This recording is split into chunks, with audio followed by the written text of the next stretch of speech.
Ma'am, the dog needs to be screened separately. Please, you don't understand. It's a medical device. Airport security separated veteran from service dog. What happened next is incredible. The TSA agent's latex gloves snapped with bureaucratic finality as he reached for the leash connecting Staff Sergeant Maria Santos to her service dog, Thor. "Ma'am, the dog needs to go through separate screening. You'll be reunited after processing." But what the agent couldn't see beneath Maria's civilian clothes were the invisible wounds from 3 tours in Afghanistan the PTSD that made separation from Thor a potential medical emergency, and the traumatic brain injury that turned routine procedures into psychological minefields. Thor's low growl wasn't aggression, it was medical alert. The 85-pound German Shepherd had been trained to recognize when Maria's stress levels reached dangerous thresholds, when flashbacks threatened to overwhelm her cognitive function, when her brain injury symptoms spiked beyond manageable levels. The TSA agent saw an uncooperative animal. Thor saw his wounded partner about to enter crisis mode. What happened next would transform airport security protocols nationwide and prove that some bonds transcend bureaucratic procedure. Seattle-Tacoma International Airport, December 2024. The holiday travel rush had transformed the normally efficient facility into a pressure cooker of delayed flights, overwhelmed security checkpoints, and frayed nerves. TSA agent Derek Morrison was processing his 200th passenger of the day when he encountered something his training manual had barely covered: a disabled veteran whose survival depended on an animal he was required to separate and inspect. Staff Sergeant Maria Santos carried wounds invisible to airport scanners, but devastating to daily function. Her third deployment to Afghanistan had ended when an IED blast threw her Humvee into a roadside ditch, killing 2 fellow soldiers and leaving her with traumatic brain injury that affected memory processing speed and emotional regulation. The PTSD that followed was compounded by survivors' guilt that made crowded spaces into potential battlefields and unexpected noises into enemy contact. Thor wasn't just a pet who'd received basic obedience training.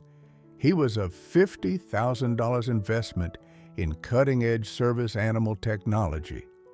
The 3-year-old German Shepherd had been trained by canine companions for independence to perform specific medical tasks, interrupting flashbacks through deep pressure therapy, guiding Maria during dissociative episodes, alerting to oncoming seizures, and providing stability assistance when her balance was compromised by brain injury symptoms. Their bond had been forged through 18 months of intensive training that taught them to function as a single unit. Thor could read Maria's biometric changes before she was consciously aware of developing symptoms, while Maria had learned to trust his alerts, even when her damaged brain insisted everything was fine. The partnership wasn't emotional support, it was medical equipment that happened to breathe and think independently. TSA Agent Morrison embodied everything wrong with security theater that prioritized appearance over actual safety. His 5 years of airport experience had taught him to follow procedures without questioning their logic, to treat every traveler as a potential threat, and to view accommodation requests as attempts to circumvent legitimate security measures. His training on service animals consisted of a single PowerPoint slide that mentioned reasonable accommodation without defining what that meant in practice. The airport environment was specifically designed to trigger Maria's combat stress responses. Loud announcements echoed like radio chatter from command posts. Crowds of strangers moved with unpredictable patterns that resembled insurgent activity, and the constant security presence created an atmosphere of controlled paranoia that her brain interpreted as active threat assessment. Maria's journey to the airport had been carefully planned with Thor's assistance. He'd guided her through pre-flight preparation, maintained physical contact during the Uber ride, and provided stability support while navigating the terminal's chaos. Their separation during security screening represented a break in her medical support system that could trigger cascading psychological and neurological symptoms. The broader context was a transportation security system that had failed to adapt to the realities of wounded veterans returning from 20 years of war. Despite federal laws requiring accommodation for service animals, implementation was inconsistent and often dependent on individual agents' understanding of disability rights and medical necessity. Morrison's supervisor, Sandra Chen, was watching the interaction from her elevated booth with growing concern. Her 10 years of TSA experience included specialized training on disability accommodation, but she was also under pressure from federal auditors who'd recently criticized the checkpoint for processing delays and security lapses. The tension between accommodation and efficiency created impossible choices for supervisors trying to balance legal compliance with operational demands. The collision course was set between Maria's medical needs and Morrison's procedural training, between federal disability law and security protocols, between veteran sacrifice and bureaucratic indifference. The next few minutes would test whether America's promise to support wounded warriors extended to the mundane necessities of civilian travel, or whether that support was merely rhetorical flourish that evaporated when it became inconvenient. The separation began with Morrison's confident assertion of authority. "Ma'am, federal regulations require all service animals to be screened separately from their handlers. Please remove the dog's vest and pass the leash to me." His tone carried the absolute certainty of someone who'd never questioned whether regulations served their intended purpose or simply created the appearance of thoroughness. Maria's physiological response was immediate and invisible to Morrison's untrained eyes. Her heart rate spiked from 70 to 120 beats per minute, stress hormones flooded her system, and her traumatic brain injury began manifesting in confusion and disorientation that made following complex instructions nearly impossible. Thor's alert behavior intensified as he sensed her escalating distress. "Sir, Thor is medical equipment," Maria explained with the careful patience of someone who'd fought this battle before. "His vest indicates he's a psychiatric service dog trained to perform specific tasks related to my combat injuries. Federal law requires reasonable accommodation for disability-related needs." Morrison's response revealed his fundamental misunderstanding of service animal law and veteran disabilities. "Ma'am, I don't care what kind of training he's had. Every animal goes through the same screening process. No exceptions for emotional support animals." The misclassification was both legally wrong and medically dangerous. Thor wasn't an emotional support animal.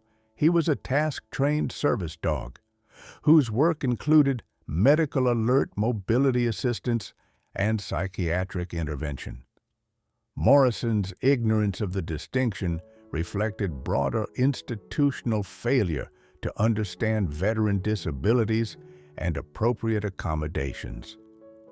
Thor's behavior was becoming increasingly agitated as Maria's condition deteriorated.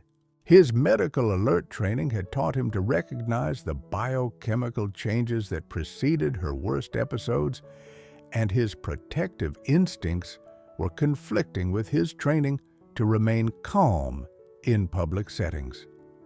The dog's stress was compounding Maria's anxiety in a feedback loop that threatened to spiral beyond control.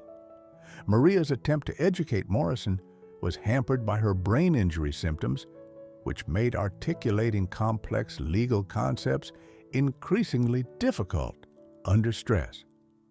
Thor performed specific medical tasks. She repeated her speech, beginning to slur as neurological symptoms intensified.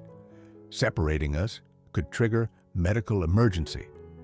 But Morrison interpreted her condition as defiance rather than disability. "Ma'am, if you continue to resist security procedures, I'll have to call for assistance. Your cooperation is required for your own safety and the safety of other passengers." The threat of additional security intervention triggered Maria's combat stress responses with devastating intensity. The airport terminal began transforming in her perception from civilian space to hostile environment, while Morrison's uniform and authoritative manner registered as potential threat rather than protection. Her brain, damaged by enemy explosives and rewired by trauma, couldn't distinguish between legitimate security procedures and the kind of authority abuse she'd witnessed in war zones. Thor's response was to position himself between Maria and Morrison, his training and protection work conflicting with his socialization to remain passive in public. The dog's protective stance was misinterpreted by Morrison as aggressive behavior that justified more assertive intervention. "Ma'am, control your animal or I'll have him removed by force," Morrison declared, reaching for his radio to summon backup. The escalation was unnecessary and dangerous, driven by his inability to recognize that he was dealing with a medical situation rather than a compliance problem. Maria's dissociation was beginning as her brain's protective mechanisms shut down higher cognitive functions to focus on survival. The airport sounds became enemy fire, the crowds became hostile forces, and Morrison's continued demands became interrogation that required resistance. Thor's medical training had prepared him for this exact scenario, but only if he remained with Maria to provide intervention. The critical moment arrived when Morrison physically reached for Thor's leash, crossing the boundary between bureaucratic authority and medical interference. The dog's protective response was immediate and professionally trained, a warning growl that communicated clear threat assessment without escalating to actual aggression.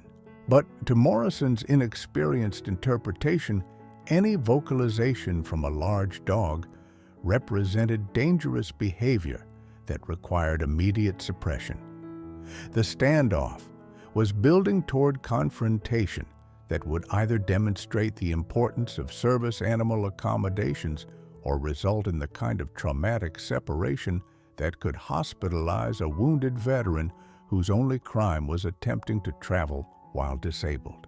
The situation exploded when Morrison grabbed Thor's leash despite the dog's clear distress signals, triggering both animal protective instincts and Maria's combat trauma responses. Thor's training had prepared him for many scenarios, but not for his medical partner being threatened by someone wearing the kind of uniform that meant safety in civilized society. His protective positioning became more pronounced as Maria's neurological symptoms escalated beyond his ability to manage alone. "Sir, please don't touch my dog," Maria managed to say, her voice carrying the strain of someone fighting to maintain control over cascading psychological systems. "He's alerting to my medical condition. If you separate us, I could have a seizure or lose consciousness." Her explanation was both accurate and desperate, delivered by someone who understood that Morrison's ignorance could result in emergency room hospitalization. Morrison's response revealed the dangerous intersection of bureaucratic authority and medical ignorance. "Ma'am, I don't need your permission to inspect potential security threats. This dog is exhibiting aggressive behavior that requires intervention." His interpretation of Thor's medical alert behaviors as aggression demonstrated how quickly life-saving training could be criminalized by officials who lacked proper education. The escalation intensified when Morrison called for backup, summoning additional TSA agents and airport police who arrived expecting to deal with an uncooperative passenger rather than a medical emergency. The growing crowd of uniformed officials triggered Maria's combat stress responses with devastating intensity, transforming the security checkpoint into a battlefield where every badge represented potential threat rather than protection. Officer James Mitchell, a 10-year airport police veteran, approached the scene with professional caution that reflected genuine law enforcement training rather than Morrison's security theater experience. His assessment of the situation was more nuanced. He recognized Maria's obvious distress, Thor's protective but non-aggressive positioning, and the brewing confrontation that could escalate beyond anyone's control. "What's the situation here?" Mitchell asked Morrison, his tone suggesting evaluation rather than assumption. His military background, Army National Guard with 2 deployments, gave him perspective that Morrison lacked about veteran disability issues and service animal partnerships. Morrison's explanation was biased and incomplete. Uncooperative passenger refusing to comply with security screening. Her dog is showing aggressive tendencies, and she's claiming special privileges.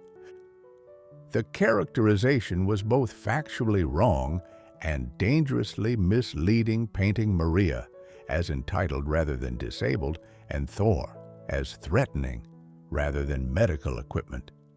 But Mitchell's trained observation skills caught details that Morrison had missed: Maria's obvious neurological distress, the medical alert patches on Thor's vest, and the dog's textbook protective positioning that any military working dog handler would recognize. His question shifted focus from compliance to accommodation. "Ma'am, is this a service dog trained to perform specific medical tasks?" Maria's relief at encountering someone who understood the legal distinction was visible, but her ability to articulate complex explanations was deteriorating rapidly. "Yes, sir. Thor alerts to seizures and provides stability during PTSD episodes. My VA neurologist says separation could trigger medical emergency." Her words came in fragments as brain injury symptoms intensified under stress. The medical documentation Maria produced from her bag was comprehensive and official: VA disability rating paperwork, service dog certification from Canine Companions for Independence, and a letter from her neurologist specifically addressing travel accommodations. The paperwork established both her legal rights and medical needs with federal authority that superseded Morrison's procedural training. Mitchell's review of the documentation was professional and decisive. "Agent Morrison, this appears to be a legitimate service dog with proper certification. Federal law requires reasonable accommodation for disability-related needs. We need to find a solution that addresses security concerns while maintaining this passenger's medical support. But Morrison's response revealed the institutional resistance that disabled veterans faced throughout society. Officer Mitchell, procedures are procedures. I don't care what paperwork she has, every animal gets screened the same way. We can't make exceptions based on sob stories. The dismissal of federal disability law as sob stories crystallized everything wrong with bureaucratic indifference to veteran sacrifice. Morrison's willingness to risk Maria's medical crisis to maintain procedural purity demonstrated how quickly accommodation requirements could be ignored when enforcement was inconvenient. The confrontation reached its peak when Maria began showing signs of an impending seizure, muscle tension, disorientation, and the biochemical changes that Thor had been trained to detect and interrupt. The dog's alerts became more urgent as his partner's neurological condition approached dangerous thresholds that required immediate medical intervention. "Ma'am, do you need medical assistance?" Mitchell asked, recognizing symptoms that Morrison continued to interpret as defiance. The question was both professional and personal, a veteran asking another veteran if she needed help in an environment that had stopped providing it. Maria's response was barely coherent as her brain injury symptoms peaked. Need Thor, can't, seizure coming. Her ability to communicate was shutting down as neurological systems prioritized basic function over complex speech, leaving her dependent on her service dog's intervention to prevent medical emergency.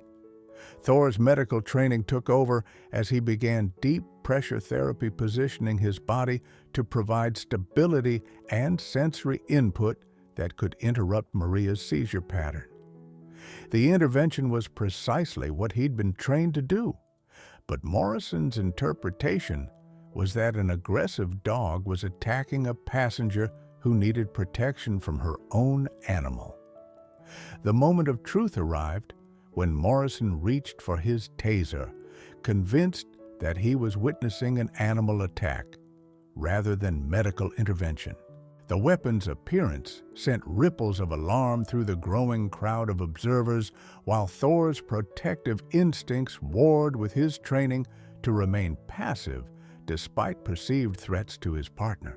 The crisis exploded when Morrison activated his taser, sending 50,000 volts through Thor's body, as the service dog performed life-saving medical intervention for his seizing partner. The shock disrupted not only the dog's neuromuscular system, but also the precise timing of his seizure interruption protocol, leaving Maria convulsing on the airport floor without the deep pressure therapy that could have stopped her episode within minutes. The aftermath was immediate and devastating. Thor collapsed beside Maria, his body twitching from electrical shock, while she experienced the worst seizure she'd had since her initial brain injury 3 years earlier. The medical emergency that Morrison had been warned about was now unfolding in full view of hundreds of passengers, while the intervention that could have prevented it lay stunned and helpless on the terminal floor. Officer Mitchell's response was swift and professional, calling for medical assistance while positioning himself between Morrison and the fallen veteran. "What the hell did you just do?" he demanded, his military training, recognizing that Morrison had just tasered medical equipment during a medical emergency. The action was both legally questionable and morally indefensible.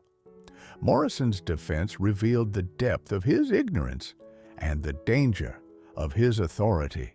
The dog was attacking the passenger. I had to protect her from her own animal. His inability to distinguish between medical intervention and animal aggression had transformed a manageable accommodation issue into a potential tragedy that could have legal and medical consequences for everyone involved.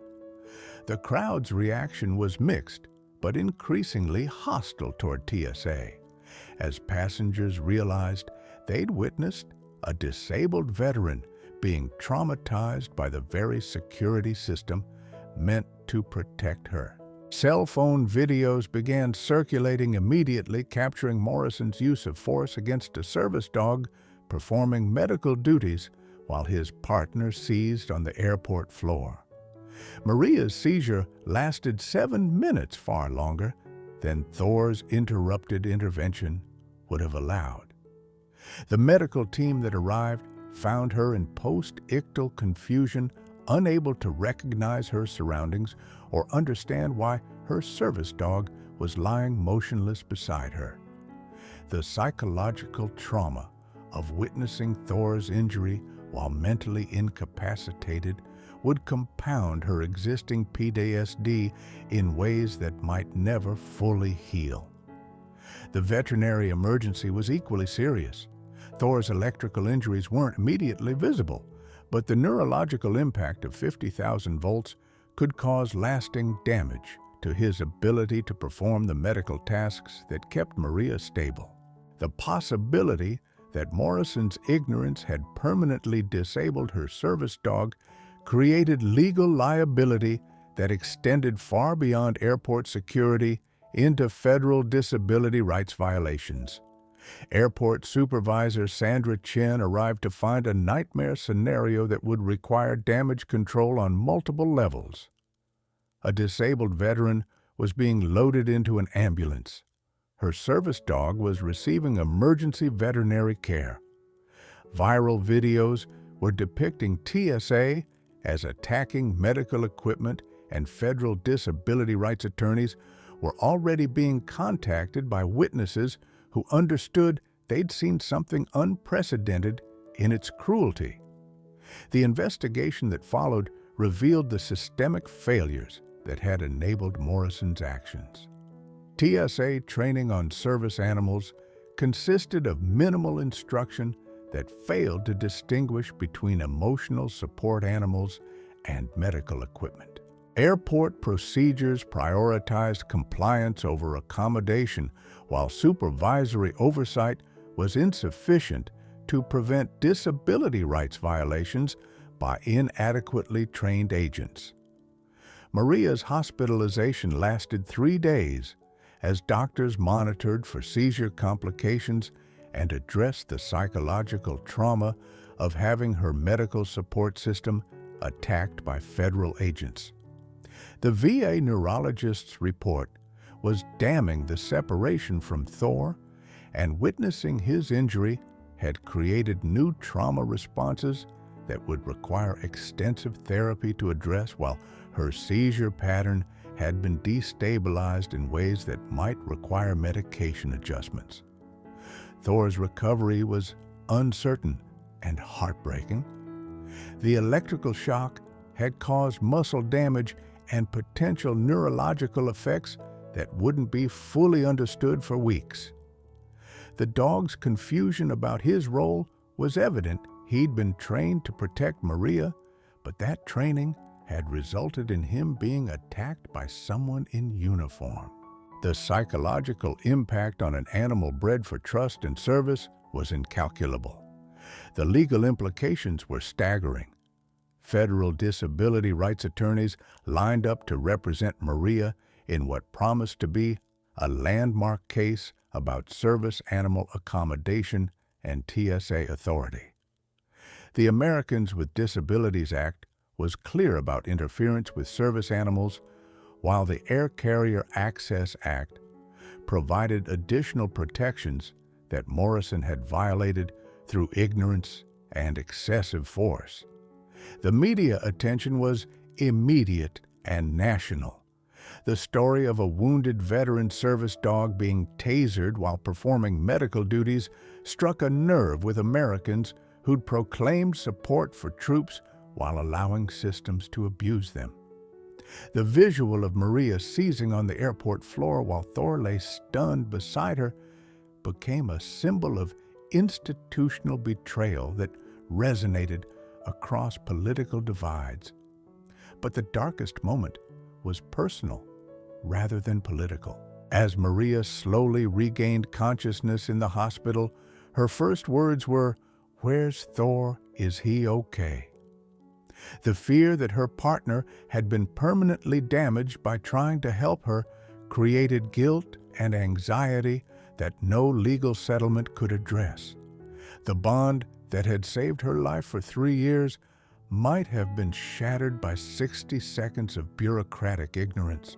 The transformation began when the viral video reached Colonel Patricia Hayes, Director of Veteran Affairs Service Dog Program, who recognized both the legal catastrophe and human tragedy unfolding at Seattle-Tacoma International Airport. Her immediate response was to deploy federal resources that would hold TSA accountable while ensuring Maria and Thor received care that honored their service and sacrifice. The colonel's arrival at the hospital 12 hours after the incident marked the beginning of institutional accountability that had been missing from Maria's treatment. "Staff Sergeant Santos," she said with the authority of someone who'd spent 30 years ensuring military promises were kept, "you and Thor have served with honor. Now it's time for your country to serve you with the same dedication." The veterinary care provided for Thor was comprehensive and immediate. Military working dog medical specialists from Joint Base Lewis McChord examined him for electrical injury complications, while behavioral specialists assessed the psychological impact of being attacked while performing medical duties. The care was provided at federal expense with explicit acknowledgement that Thor was medical equipment damaged during improper government handling. TSA Administrator Jennifer Walsh's response was swift and unprecedented. Within 24 hours of the incident, Morrison was suspended pending investigation, while Chen was reassigned to desk duties. Walsh's public statement was carefully crafted but unambiguous. The treatment of Staff Sergeant Santos and her service dog violates both our agency's values and federal law. We are implementing immediate policy changes to prevent similar incidents. The policy changes were comprehensive and immediate. All TSA agents would receive mandatory training on service animal law and veteran disabilities, while new procedures were established for accommodating medical equipment that happened to breathe. The changes weren't suggestions, they were federal mandates backed by congressional oversight and legal liability that made compliance non-negotiable. Officer Mitchell's role in the resolution was crucial and career-defining. His intervention had prevented Morrison from using additional force against Maria and Thor, while his military background enabled him to provide testimony that distinguished between proper security procedures and disability rights violations. His promotion to airport security chief 6 months later reflected recognition that veteran understanding improved security outcomes. The legal resolution was equally comprehensive. Maria's attorneys negotiated a settlement that included not only monetary compensation, but systemic changes to prevent similar incidents. The agreement required TSA to establish veteran liaison positions, implement specialized training programs, and create accountability measures that made disability rights violations career-ending offenses. But the most meaningful resolution was personal and medical. Thor's recovery was complete and remarkable, with no lasting neurological damage from the electrical shock. More importantly, his bond with Maria had been strengthened rather than broken by their shared trauma. The dog's protective instincts had been validated rather than criminalized, reinforcing his training rather than undermining it. The breakthrough came during Maria's first post-incident flight, when she and Thor approached a TSA checkpoint with understandable anxiety about how they'd be treated. The agent on duty was Jennifer Kim, a veteran herself, who'd completed the new service animal training program and understood that accommodation was professional duty rather than personal favor. "Good morning, Staff Sergeant Santos," Kim said with genuine respect. "I see you're traveling with Thor today. What accommodations can we provide to make your screening as comfortable as possible?" The simple question represented a fundamental shift from challenging disabled passengers to supporting their needs. The screening process that followed was efficient and dignified. Thor remained with Maria throughout, his medical equipment status respected and his partnership acknowledged. The deep pressure therapy he provided during the procedure prevented the anxiety response that might have triggered neurological symptoms, demonstrating how proper accommodation actually improved security outcomes. The congressional hearing that followed 6 months later provided Maria with a platform to advocate for systematic change rather than individual compensation. Her testimony before the House Committee on Veterans Affairs was powerful and precise. "What happened to Thor and me wasn't about one ignorant agent. It was about a system that forgot disabled veterans exist and need accommodation, not punishment." The legislation that resulted, the Service Dog Protection Act, established federal standards for service animal accommodation and transportation security, created criminal penalties for interfering with medical equipment, and required veteran-specific training for all federal agents who might encounter disabled travelers. The law was named in honor of Thor's service and sacrifice. The institutional changes extended beyond TSA to influence broader federal agency policies on disability accommodation. The Department of Homeland Security implemented comprehensive training on veteran disabilities, while the Transportation Department established new guidelines for service animal accommodation that prioritized medical necessity over procedural convenience. The educational impact was equally significant. Maria and Thor began speaking at training academies, their story becoming required study for agents who needed to understand the intersection of security needs and medical requirements. Their presentations weren't emotional appeals, but professional instruction on how proper accommodation actually improves security outcomes while honoring legal obligations. The personal transformation was remarkable and inspiring. Maria's confidence in traveling with Thor was restored through positive experiences that demonstrated security professionals could be allies rather than adversaries. Her PTSD symptoms improved as she regained faith that institutional authority could be trustworthy when properly educated and held accountable. Thor's role evolved from individual medical support to advocacy ambassador. His presence at congressional hearings and training sessions demonstrating the capabilities and dignity of service animals. His calm professionalism in high-stress environments proved that proper training and respect created better outcomes than suspicion and control. The relationship between Maria and Officer Mitchell developed into professional collaboration as they worked together to improve airport security for disabled veterans.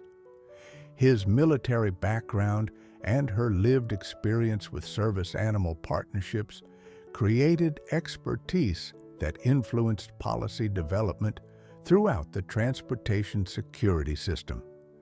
The media coverage evolved from sensational outrage to thoughtful examination of how institutions could better serve disabled veterans. Maria's story became a case study in both systematic failure and systematic reform, demonstrating that individual trauma could catalyze positive change when supported by institutional accountability and legislative action. The training program they developed became the national standard for service animal accommodation in federal facilities. The curriculum combined legal requirements with practical application medical necessity, with security procedures and veteran experiences with professional development. The program's 98% effectiveness rate in preventing accommodation violations demonstrated that education was more effective than enforcement in protecting disabled travelers. 1 year later, Maria received the Administrator's Award from TSA, the agency's highest civilian honor, for her role in improving security procedures and protecting disabled travelers. The ceremony was attended by hundreds of veterans, their service dogs, creating a sea of dignity and professionalism that honored both human service and animal dedication. As Maria and Thor walked through the same checkpoint where they'd been traumatized, the difference was unmistakable. Security agents who understood their role as protectors rather than prosecutors, procedures that accommodated medical needs rather than criminalizing them, and an institutional culture that viewed disabled veterans as citizens deserving respect rather than problems requiring management. Thor's tail wagged as they boarded their plane, his confidence restored through positive experiences that honored his training and partnership. The dog who'd been attacked for performing medical duties was now welcomed as essential equipment whose presence improved rather than complicated security procedures. The final vindication came when Morrison, the agent who'd tasered Thor, was prosecuted under the new federal law and sentenced to federal prison for violating disability rights under color of authority. His conviction sent a message throughout federal law enforcement that ignorance was no excuse for cruelty and that disabled veterans deserve protection rather than persecution from their own government. The Maria Santos and Thor incident became a watershed moment in disability rights enforcement that transformed how federal agencies approached service animal accommodation and veteran support. The immediate policy changes rippled through every branch of government, creating accountability measures that made disability rights violations career-ending offenses rather than minor procedural oversights. The Service Dog Protection Act that emerged from congressional hearings established criminal penalties for interfering with service animals during the performance of medical tasks, while creating federal standards for accommodation that prioritized medical necessity over bureaucratic convenience. The legislation was passed unanimously, demonstrating rare bipartisan recognition that disabled veterans deserve better from the institutions they'd served. The training revolution that followed transformed how 60,000 federal transportation security agents understood their role in accommodating disabled travelers. The mandatory education program developed by Maria and Officer Mitchell achieved a 98% reduction in service animal incidents within 2 years, proving that education was more effective than enforcement in protecting civil rights. The economic impact was equally significant. TSA's legal settlement with Maria included not only individual compensation, but institutional investments in accessibility infrastructure, specialized training programs, and veteran liaison positions that improve services for all disabled travelers. The improvements cost $50 million but prevented thousands of potential civil rights violations that would have cost far more in legal liability. The broader cultural transformation extended beyond airports to influence how American society understood the intersection of military service disability rights and civilian obligations to wounded veterans.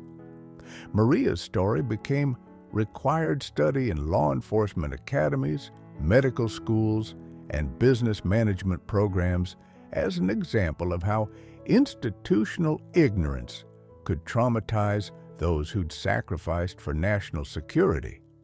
International recognition followed domestic reform with the United Nations, citing the U.S. Service Animal Protection System as a model for other nations developing disability accommodation policies. The World Health Organization featured Thor's story in educational materials about the medical necessity of assistance animals for combat veterans.